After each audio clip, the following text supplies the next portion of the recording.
It does remind me of a famous line. I don't know if it was Groucho Marx, but somebody famous said once that he loved children, but he could never finish a whole one. I don't know if that counts as a Catholic crisis or not, but I always like that line, and I use it a lot around my children. Sunitha, I thought did a really good speech. I didn't know it was number 10 just by looking in the book. And so my first question to all of you would be, what do you remember? What was the main key of the speech? Great. Right? So I think, Sunitha, you definitely had a word to drive it all home and tie the whole thing around, and I like that very much. Were you all moved, inspired? Yes. Okay, so I'm depressed. My kids haven't had enough trouble in their lives. They're gonna fail. I know. yeah, and I like that aspect of it, the focus on your children, because I too think a lot about that with my children, how to inspire them to succeed. And I also think about with the employees that report to me, how to help them succeed. And not all of them really do want to succeed. Now and then, I had one in my office a couple weeks ago, talking with her, and she's saying, yeah, I'm really just happy to get by.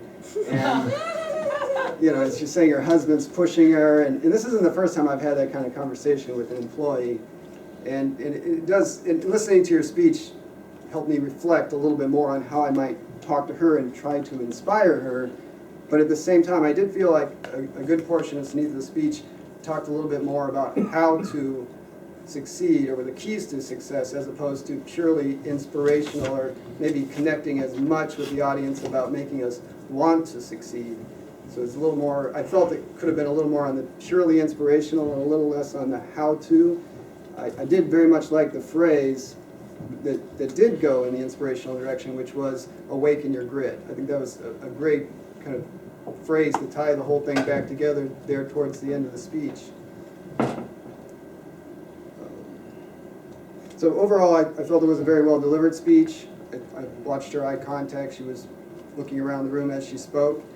And her posture, the hands were maybe a little more active than I believe they should be. But probably could have been relaxed a bit more. But definitely, the overall posture, I think in this room, I myself have trouble seeing myself move around a lot up here just because it's limited space-wise, but probably could have been a little bit more movement.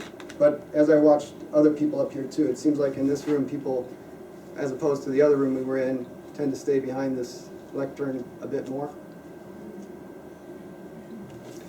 As back to just the speech itself, I like the stories about your father, especially Sunitha, and the books that you alluded to. I'll go and look those up myself. They sounded interesting, especially the one about, again, the concern for my children as well, how children succeed, and role of deliberate effort, I believe was the title. So all in all, this is a great topic for this group, I felt, and I thought you did a really good job delivering it, and it made me think, and I really enjoyed listening to you, and it did inspire me at least to go think, and especially with regard to this particular employee of mine that I had in mind as I was listening to you. So good job.